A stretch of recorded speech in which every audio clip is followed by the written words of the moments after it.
Hello hi good morning everybody एकदम नै बिहानको बेला रहेको छ एकदम नै रमाइलो मौसम रहेको छ धेरै गर्मी पनि छैन धेरै चिसो पनि छैन एकदम नै राम्रो है फेभरेबल छ र साथीहरू आज चाहिँ म मेरो यात्रा चाहिँ घरतिरको छ है आज म घर लागिरहेको छु अहिले अब एकछिनमा बाइकबाट र देख्न सक्नुहुन्छ यहाँ चाहिँ डाँडा काँडा है र एकदमै हरियाली दृश्य रहेको छ छोरी ओके तपाईहरु पछि आउनु होला है होसमा ल है थ्यांक यू सो मच ल ओके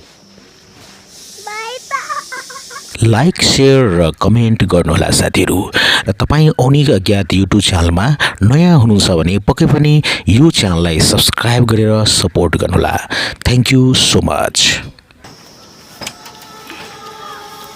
बाबा जामले नानी लिएर मन लाग्छ भाइ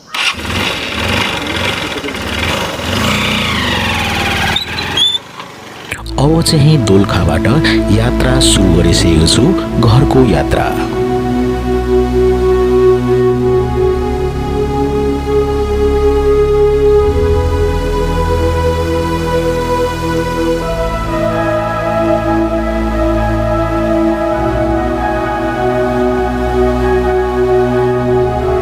केही पर पुगिसकेपछि एउटा झाक्रे खोला पुल सम्म आइपुगे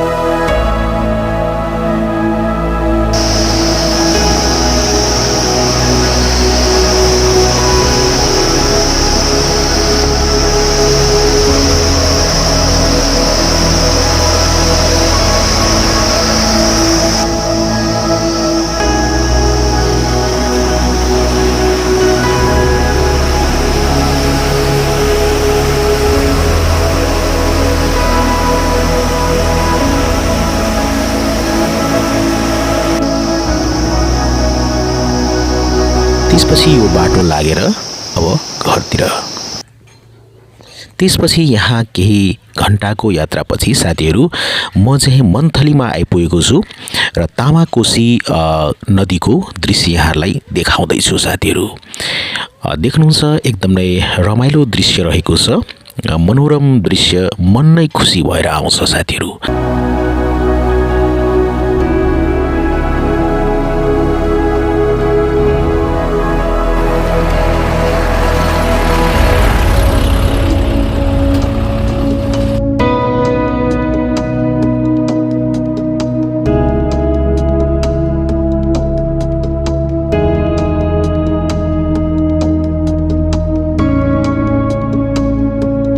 मन्थली पछि साथीहरु खुरकोट आइपुगेको छु र देख्न सक्नुहुन्छ यो बाटो भएर आएको छु र त्यसपछि यतातिर काठमाडौँ जाने बाटो रहेको छ देख्न सक्नुहुन्छ यहाँ चाहिँ काठमाडौँ जाने बाटो र त्यसपछि खुरकोटमा चाहिँ अब यो बाटो भएर घरतिर लाग्छु साथीहरु देख्न सक्नुहुन्छ यो चाहिँ खुरकोटको दृश्य रहेको छ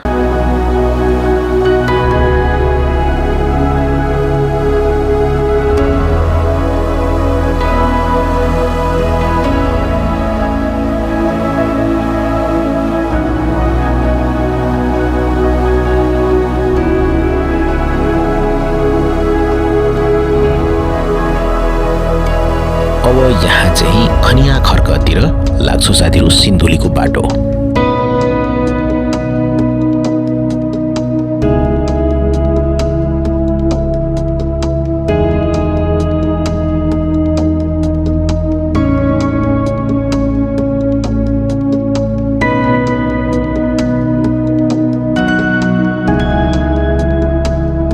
अब साथीहरु केही समयको यात्रापछि खनिया खर्क आइपुगेको छु यो बाटो भएर आएको छु खुरकोटबाट र देख्न सक्नुहुन्छ अहिले तपाईले खनिया खर्कको दृश्य रमाइलो दृश्य रहेको छ यहाँ चाहिँ केही बेर रेस्ट गरेको छु र रमाइलो दृश्यहरूको अवलोकन गरेको छु साथीहरु खनिया खर्कमा सडकका वरिपरि यहाँ चाहिँ फ्रुट्सहरू देख्न सक्नुहुन्छ पसलहरू सानसानो ओके केही छन् यहाँ चाहिँ रेस्ट गरिसकेपछि त्यसपछि फेरि पनि यात्रा चाहिँ स्टार्ट गर्नेतिर प्लानिङ रहेको छ साथीहरु यो खनिया खर्कमा केही समय बिताएको छु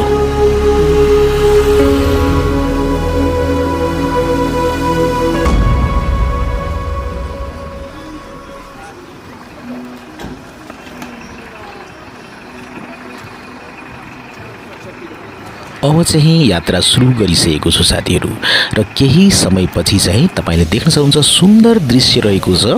सेल्फी डाँडामा आइपुगेको छु र यहाँ आइसकेपछि धेरैजना व्यक्तिहरूले गाडीलाई रोकेर यहाँ चाहिँ इन्जोय गर्नुहुन्छ, सेल्फी खिच्नुहुन्छ, भिडियो खिच्नुहुन्छ।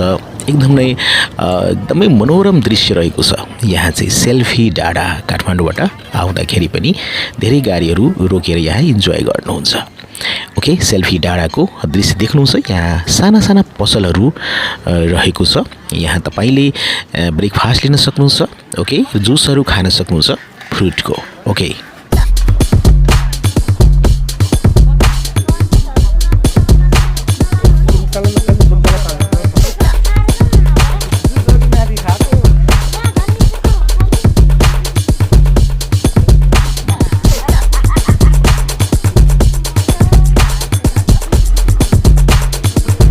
अब साथीहरू सिन्धुलीको यात्रातिर लागे र त्यहाँबाट र यहाँबाट केही समयपछि सिन्धुली आइपुगेको छु।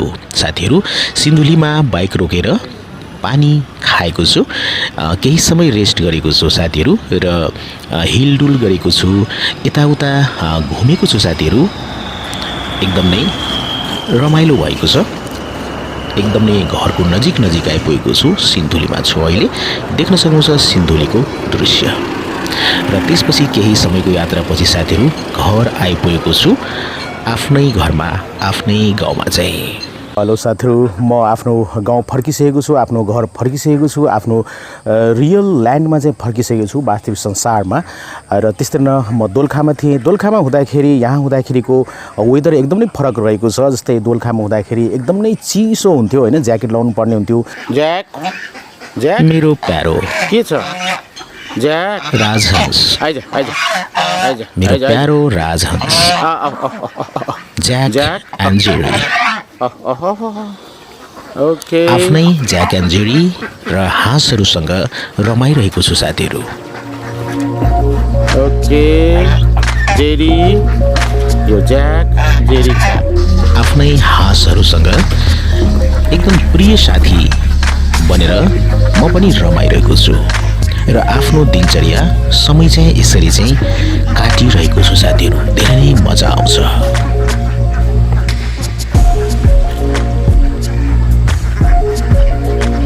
हाँसहरूलाई सानैदेखि मैले पालेको छु, एकदम बच्चादेखि र 4 महिना पुगिसकेपछि 5 महिना पुगिसकेपछि एउटा अन्डा 2टा गरेर अहिले चाहिँ एकदमै मजा आइरहेको छ साथीहरू। त्यस्तै न अहिले बाख्रा पालन मैले 2टा बाख्रीबाट सुरु गरेको छु र 2टै बाख्री चाहिँ पाउने भएका छन् पक्कै पनि र केही दिनपछि पक्कै पनि 2टाबाट मल्टिप्लाई हुँदै जान्छ र केही समयपछि अब केही बाख्राहरू थप्ने विचार गरेको छु बाख्रा पालनमा चाहिँ। तर मैले बाख्रा पालन 2टा यो बाख्रीहरूबाट सुरु गरेको छु साथीहरू।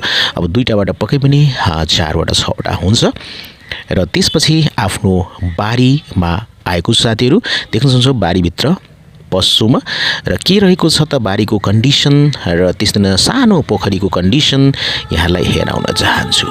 पोखरीको दृश्य। ओके, पोखरीमा चाहिँ माछाहरू खेलिरहेका होलान्, पक्कै पनि सुन्दर दृश्य तपाईहरुले अवलोकन गर्न सक्नुहुन्छ।